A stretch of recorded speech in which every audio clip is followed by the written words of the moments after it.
Assalamualaikum warahmatullahi wabarakatuh.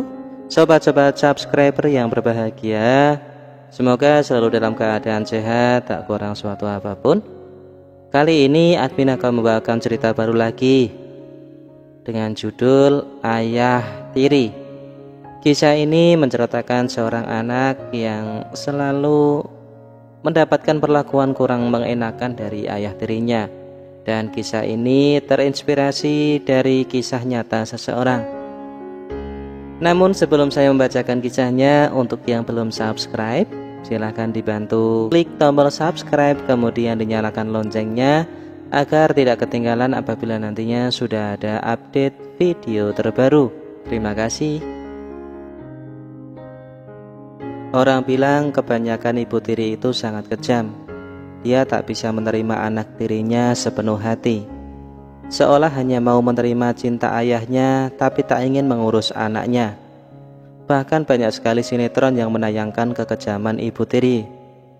Namun sedikit kutemui judul sinetron yang mengisahkan tentang kekejaman ayah tiri, padahal yang kurasakan justru sebaliknya.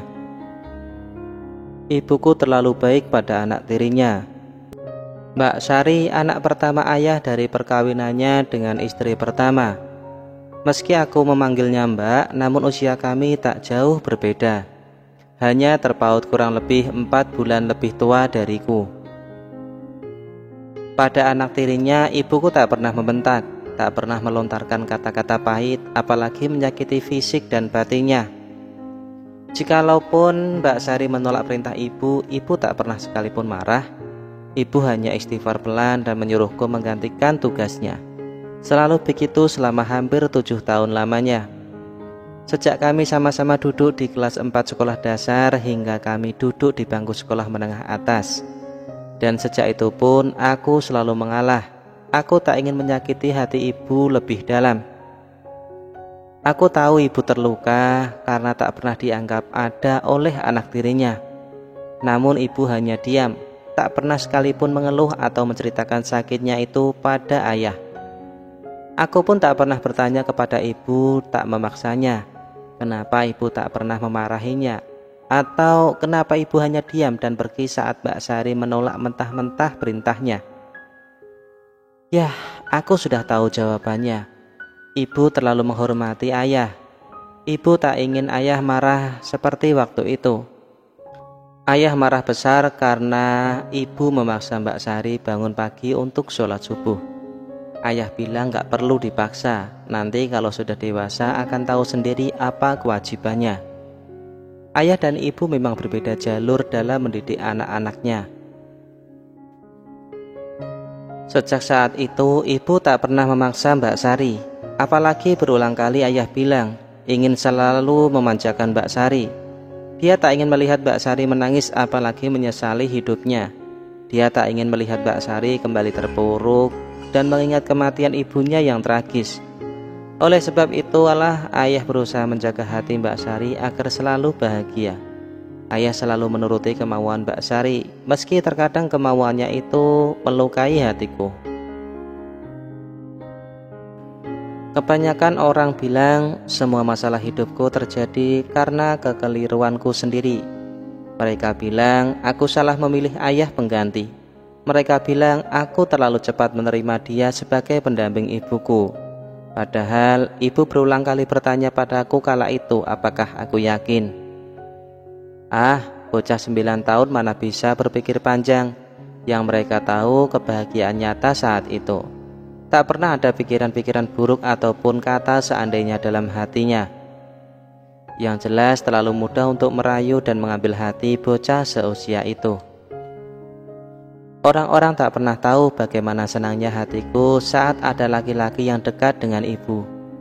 Laki-laki yang selalu datang dengan kado-kado istimewa di tangannya hanya untukku. Selalu membawakan makanan-makanan kesukaanku.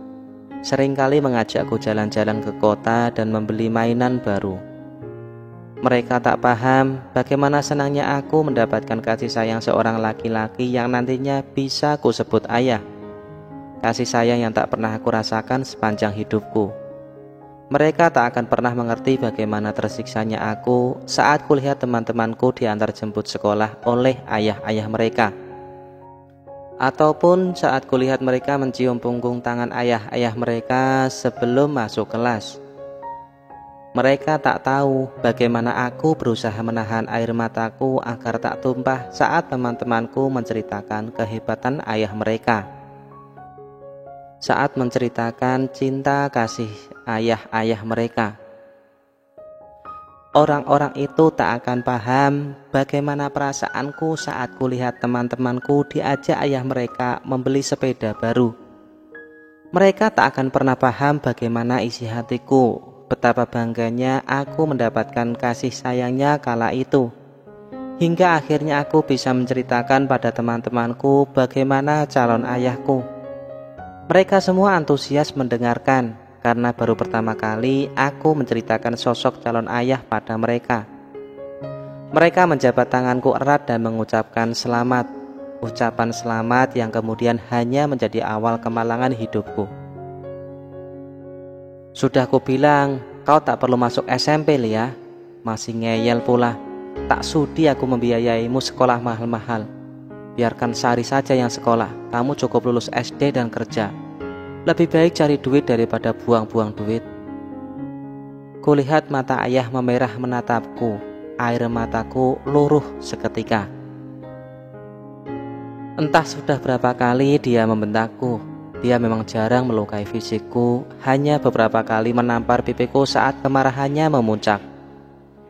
Salah satunya saat aku tak sengaja memecahkan jam tangan Hello Kitty kesayangan Mbak Sari.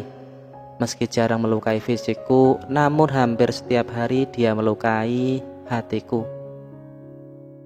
Sebenarnya aku sudah tak sanggup dan ingin sekali pergi dari rumah ini. Namun lagi-lagi aku terlalu menyayangi ibu, kakek dan adik laki-lakiku. Adik satu-satunya dari pernikahan ibu dan ayah tiriku. Tiap kali aku meminta ibu untuk melanjutkan sekolah, tiap itu juga ayah marah. Aku tak tahu kenapa laki-laki yang harusnya aku sebut ayah itu begitu membenciku. Seolah begitu jijik melihatku. Ayah selalu memakiku dengan sebutan anak bandel, tak tahu diri. Padahal aku bukan anak pembangkang. Aku tak pernah membantah perintahnya. Aku selalu patuh dan menuruti kemauannya. Namun apapun yang kulakukan seolah selalu salah di matanya. Dia tetap tak terima. Dia tetap sering memaki dan dia tetap membenci. Sikapnya benar-benar berubah sejak kulihat dia dan ibu menggenggam surat nikah waktu itu. Mau kau suruh kerja apa, Lia, kalau hanya lulus SD, Gung? Aku ingin Lia sekolah sampai sarjana, mengangkat derajat orang tuanya, menjadi anak yang sukses dunia akhirat. Dan belum selesai Mbah Kakung mengeluarkan isi hatinya, ku dengar suara gebrakan meja. Vas bunga di atas meja itu jatuh berantakan di lantai. Ku peluk tubuh Mbah Kakung yang mengeriput. Kulihat dia mengelus dada, kemudian menepuk-nepuk bahuku perlahan. Memangnya Bapak mau membiayai Lia sekolah? SMP itu biayanya mahal, Pak. Apalagi harus membiayai 2 orang sekaligus. Dari mana biayanya?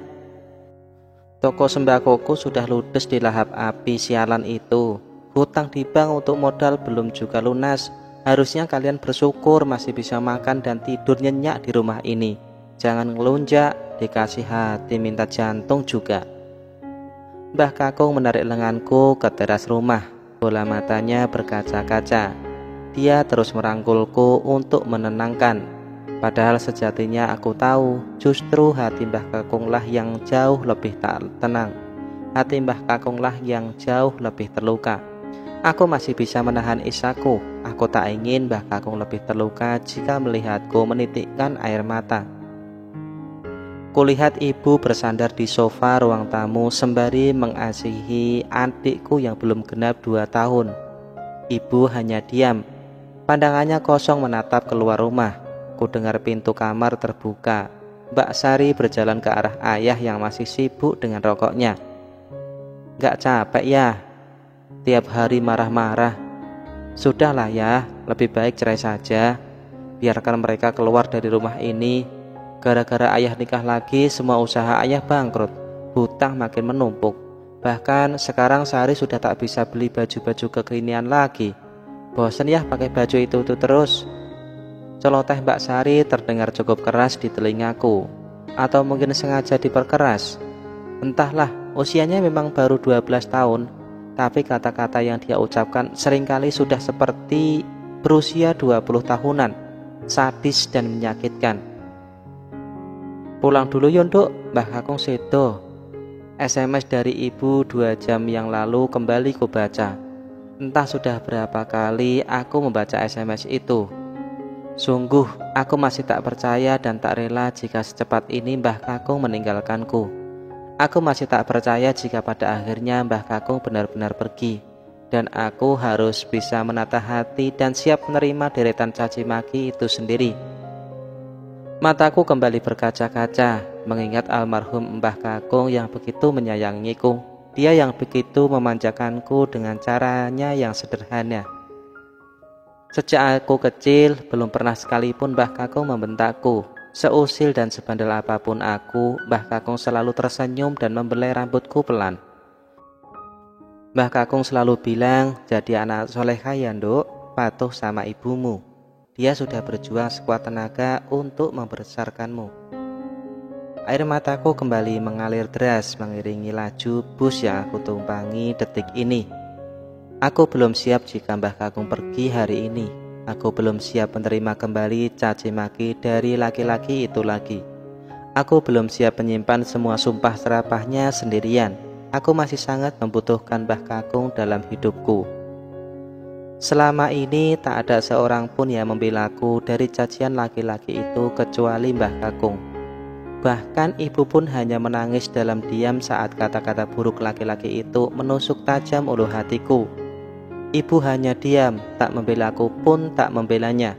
Seolah ibu sudah mati rasa, tak tahu bagaimana caranya menghiburku ataupun menghentikan mulut suaminya yang kotor itu.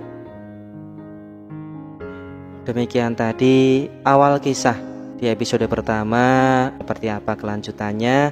Silakan komen, like, dan subscribe serta bagikan cerita ini ke teman-teman. Terima kasih sudah menyaksikan. Semoga menginspirasi. Wassalamualaikum warahmatullahi wabarakatuh.